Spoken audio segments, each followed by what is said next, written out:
I'm Dr. Pam Homan, Superintendent of Schools.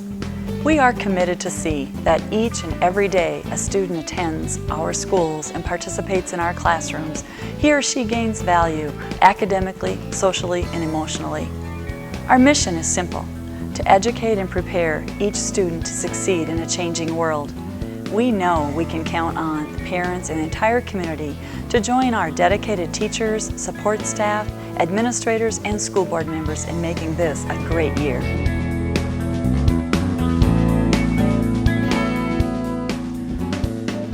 With the new school year just around the corner, students will soon fill these halls ready to learn. The new school year starts August 20th, and students need to start preparing for this big day. During this back-to-school special, Sioux Falls education experts will offer advice for getting your child's school year off to a positive start.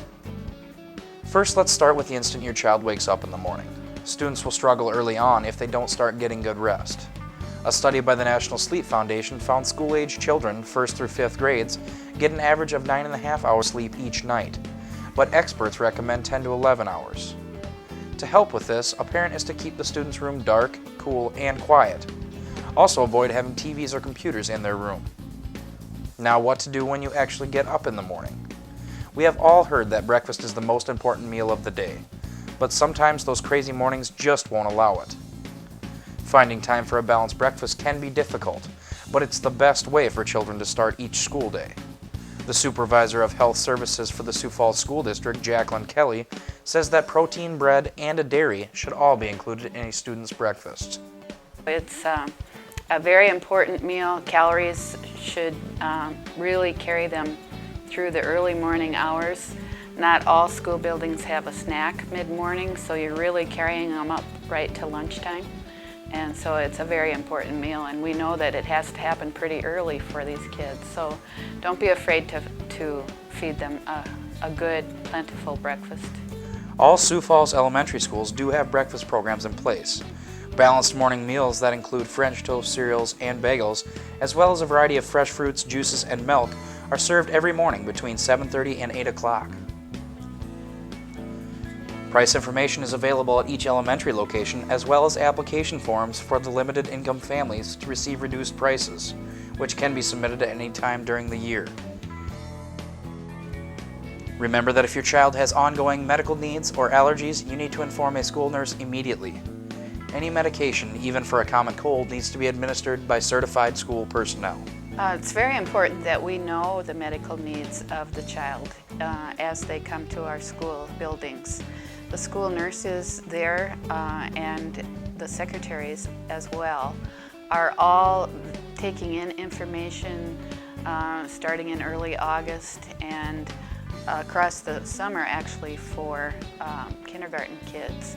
It's really important that any kind of conditions such as diabetes or asthma, allergies of any kind, there is an alert card that is filled out as the parent registers for their child for school. And those alerts can be spelled out on that card: diagnoses, family physician, who to contact in case of emergencies. Those are all really important pieces of information for the nurse to operate and monitor the child's health care. Not many people like shots, but students need to have up-to-date immunization records. The immunization requirements by the state have changed recently. Look at your child's immunization record. There is a certificate that is required for the kindergarten kids in order to start school. There are some vaccines that are absolutely required before they can enter. And those are 4 or more doses of the DPT, which is diphtheria, pertussis, and tetanus, and at least 1 dose administered on or after age 4 years old. So sometimes a child needs an update on that vaccine as well. They also need 3 or more doses of polio, 2 doses of measles, 2 doses of rubella measles, and 2 doses of mumps. So the new requirement, the last one, is that there's 2 doses of chickenpox now required as well. So it's quite a few vaccines to look at, but if the parent has tried to keep routine vaccines in mind, Usually the only ones before kindergarten may be the boosters and then this new chicken pox. And if your family's dynamics have changed in the past few months, for example, if there's been a birth, death, or divorce, alert your child's principal, teacher, or school nurse so our staff can better understand your child's needs. Now that you and your student know how to start the day off right, let's look at the start of the year. The school year starts August 20th. Right in the past few years, students at the high school come back a few days after the holiday break and be faced with high stakes testing at the end of the semester. And there was a concern about their being able to prepare properly and to be able to get the kind of scores on those tests that they were capable of if they would have had an opportunity to study for them, have opportunities to meet with their teachers just prior to that. So by changing the semester to end just prior to the winter break associated with Christmas, we're able to have those students take their semester tests and then complete that first semester, come back after the break and be starting a second semester. We really are concerned about students performing to the best of their ability on semester tests, and taking a 2-week break prior to taking those tests and having that break in time just really interferes with students' academic achievement and getting the kind of test scores that could be most beneficial to them. This will also help those students looking to apply for scholarships and wanting to attend a competitive school. And our semester ended the second week of January.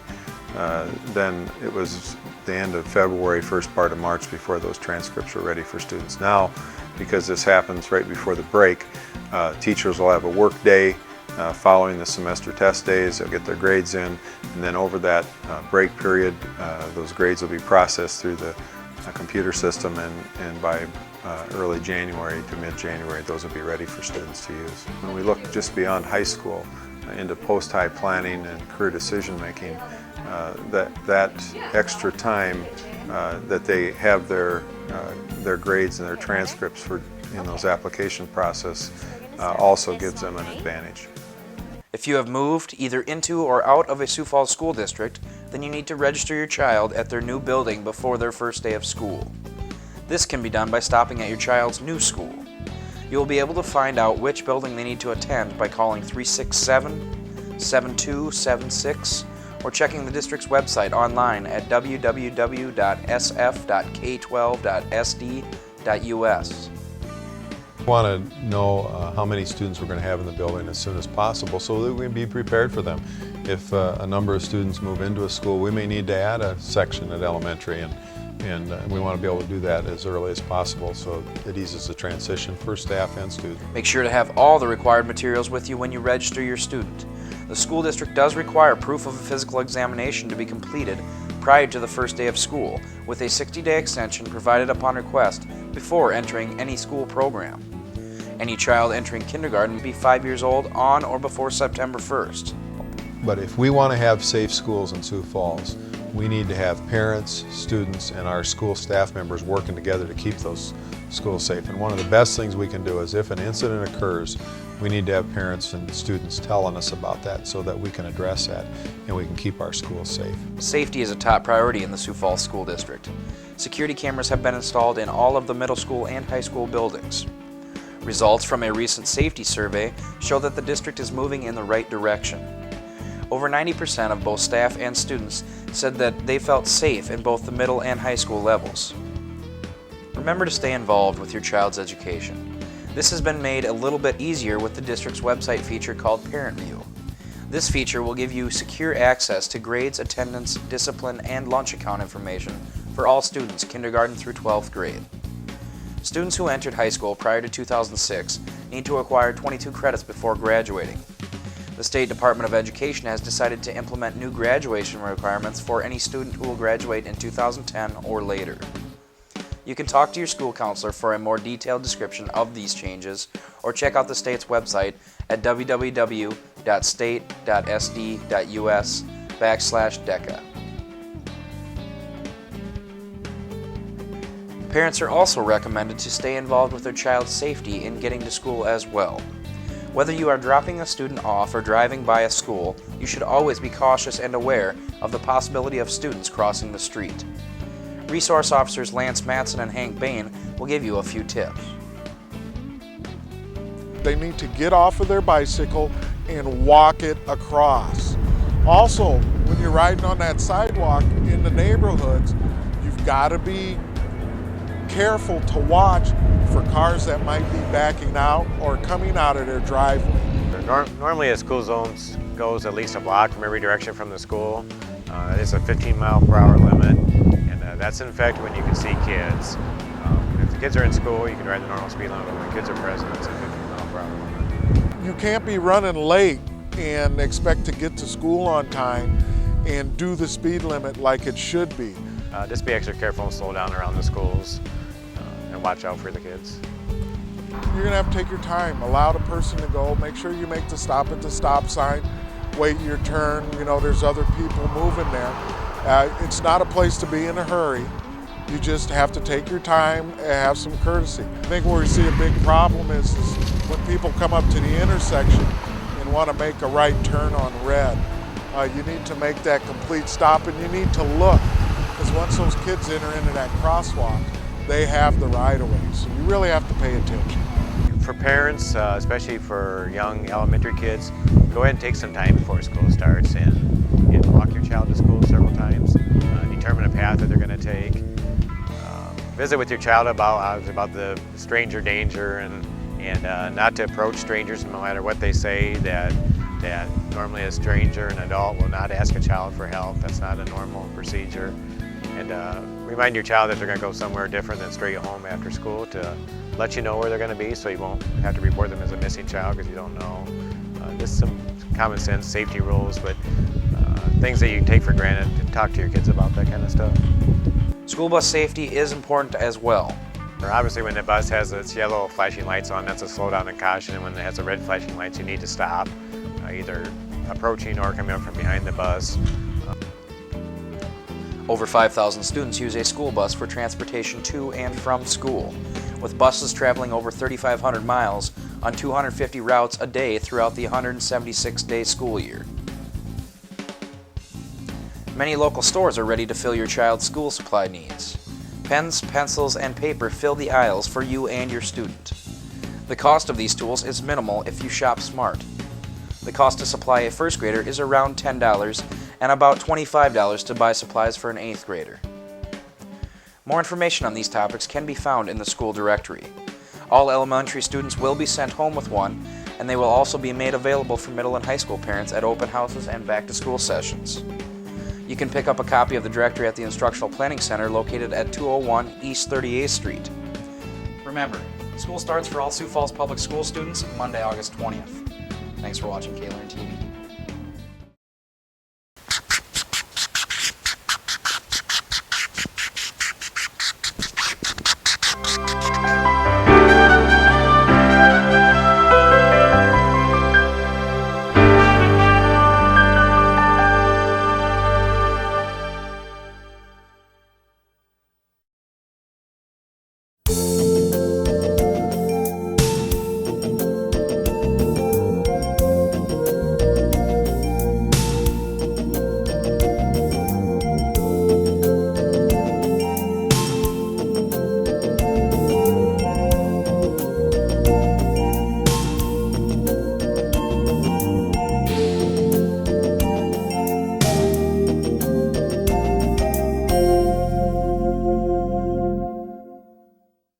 As parents, we all want what's best for our children, for them to be successful in school one day.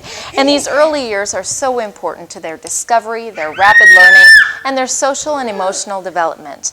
The Sioux Falls School District wants to partner with you in preparing your child for school. Watch now to learn more about free early childhood screenings. Early childhood screenings are a quick and simple check of how children from birth to kindergarten are developing. The screening process includes fun games and activities that provide parents with valuable information about their child's growth. We start out with a lot of babies when they're a year old and younger, and then follow them all the way to kindergarten. And it's just a great way for parents to keep up on the development. We help fill them in on what they should be working on, what they should be looking for, and it just makes you proactive for getting your child ready for school. Cindy Schlimgen is a certified special education teacher with her master's degree. She and the rest of the early childhood education staff encourage your child to participate in the screening process, just as they've done with Jessica. I'll start with you. A, B, C, D, E, F, G, H, I, J, K, L, M, N, O, P. It's pretty scary to meet somebody you've never seen before, leave mom and dad's side, and come back into a little booth. And lots of times they think of us as a doctor, the children do, when they walk in. It reminds them of a doctor's office. But we greet them out. They come and meet with our secretary who has set up an appointment, and we go out and greet them and hopefully set them at ease with some little conversation between them all and have them all come back.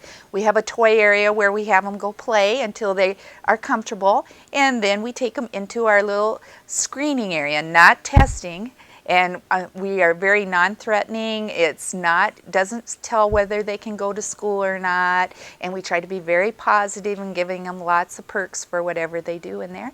And of course, stickers and rewards are always great incentive. Early childhood screenings can identify at an early age possible learning or health concerns that might impact your child's ability to learn. By catching these issues early, they can be taken care of before your child starts school. We go through 3 areas, the gross motor area and fine motor area, or the motor area. We look at that their motor skills are developing as far as jumping, hopping, skipping. We look at their pre-handwriting skills, their fine motor skills in coordination, in writing and cutting. Then when there's the concept area, the preschool skills I call them, where your colors, counting, and then your language skills, how we say words, if we are using words consecutively in sentences, and that we can problem solve and answer who, what, and where questions. This time I want you to put 7 blocks on the table for me.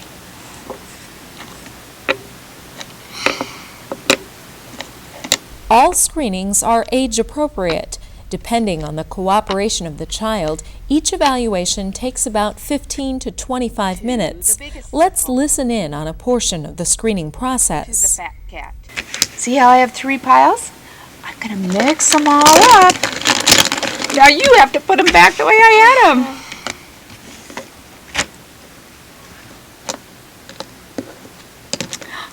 Very good. You were watching what I did. Fine motor skills are also monitored throughout the session through simple activities such as stacking blocks or using a scissor. Every parent says their child cannot use a scissor. There are very few that cannot pick up a scissor and cut. Nice job. I like how you're cutting right on the line. Actually, at 3 and 4-year-olds, we just want to be able to pick up the scissor and snip. And most kids can cut out anything. It's amazing. Every parent that sits down and says, oh, they've never had a scissor before, they're not going to know what to do. The child picks it up and cuts across the paper. So I think it's the most favorite activity of all the children, the cutting. Now hop, hop, hop. Hey! Now let's go on the other foot. Gross motor skills are also tracked through childhood activities like jumping and skipping or throwing.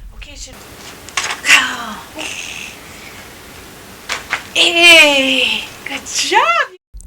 If you have a concern about your child's development, be sure to discuss it with the screener. A lot of the people that come into our office do have a concern, and so yes, we, and then we help them if it's the usual mom just a little bit worried. We give them some ideas to work with them at home, and we can let them know what is age appropriate and what isn't. If there's a larger concern and that we can see there is a bigger concern, we can refer them on for further testing, and we can, like I said before, be proactive and get the kids ready for kindergarten so that they don't get a surprise. The parents aren't surprised when they get to kindergarten. We hand out lots of activity sheets and lots of ideas. If there is even a bigger concern, if the parent wants, and if we see a bigger concern, we send them on to an evaluation team that uses standardized testing to see if there is a large enough delay to put them into one of the district programs that we have available. Vision problems can be frustrating for students who can't see the board at the front of the classroom, but basic eye exams can catch concerns before they become a problem. Logan's eyes tested fine during this basic exam. I'm taking pictures of his eyes so we can see if he needs glasses or not. The eye screening is fantastic. Thanks to the Lions Club and one of the local eye doctors here in town, we were able to screen children's vision and catch those early eye problems, looking at for stigmatisms and they need glasses. And I think we're reaching a large community of people who would not or could not afford to go to an eye doctor with their children at this time. Let's see what we have here. We send it into an eye doctor. He reads it, he sends it back, and if he wants them tested by an eye doctor, we then send the parents a letter and let them know. And on our re-screens, when parents have been here a year ago, how many times we've been thanked that we have caught a vision problem with their child and the child is wearing glasses. So I think it's been a very positive addition to our program. Hearing tests are also part of the free screening process. Ear infections and being the #1 problem with young children and causing language delays, it's really nice to have a hearing screen for them to see if there are any hearing problems. During the screening session, your child's height and weight will also be recorded, so you can see where they are on a standard growth chart that you might also see in a doctor's office. While many screenings take place at the Early Childhood Education Office, district staff members are also available to visit qualified home or center-based daycares. Birth through 3 in home. We have teams that go to the home and do the screenings. 3 to 5-year-olds are screened here in our office, or we are also available for daycares throughout the city and go to many daycares and do group screenings of the children in the daycares. Parents will get a detailed report about their child's development, and a second copy will be kept on file with the Sioux Falls School District. Even if you think you know your child well, they might surprise you on screening day. And I would say 90–80% of the children will go in without a problem and perform and amaze their parents every time. Oh, they'll say, they'll never leave my side, and they walk right in with us, so it's fun. Remember, early childhood screenings are not considered entrance tests for kindergarten. They are simply a tool to help parents determine their child's growth and development.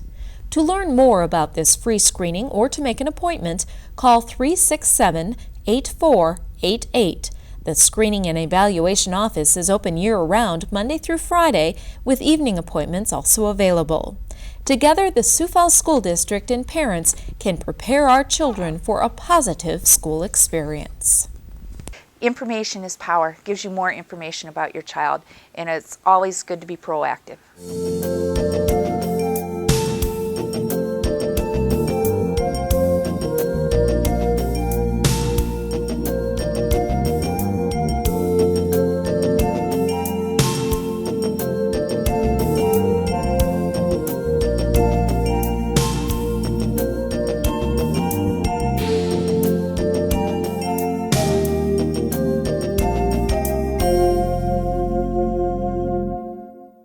Hi, I'm Deanne Conrad, Communications Specialist with the Sioux Falls School District.